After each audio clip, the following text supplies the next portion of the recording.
चुकौले बा और ना तो कोई कबो चुकाई। ऐसे माई का ममता का कौनो मोल नहीं है। माई का ममता अनमोल हो, चाहे अपन माई हो के, चाहे देवी माई हो के, चाहे दुनिया संसार का माई हो के, माई का ममता ही अनमोल हो। आखिरी लाइन में कहे के पड़ल का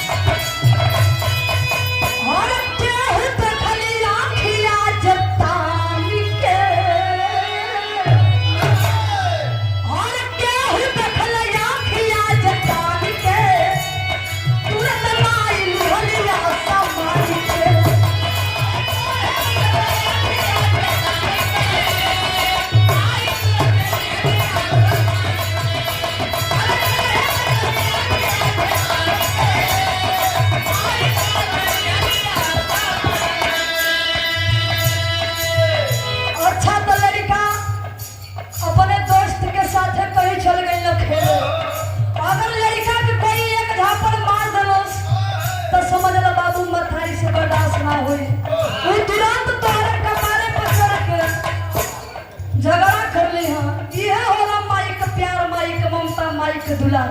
ये बने लिखना कभी कैसे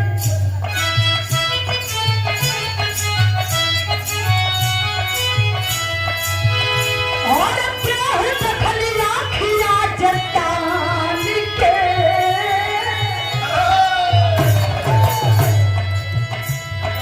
प्यार रखली आँखिया जतान के, मारी तुरंत लिहलिया सम्मान।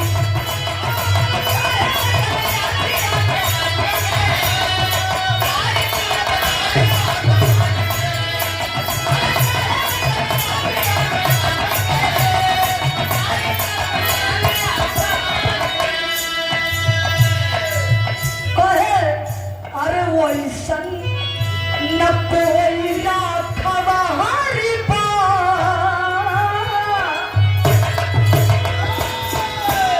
अरे वैसन न कोई राखवा हरि बा, और माई भी न केहू ना सोहारी बा।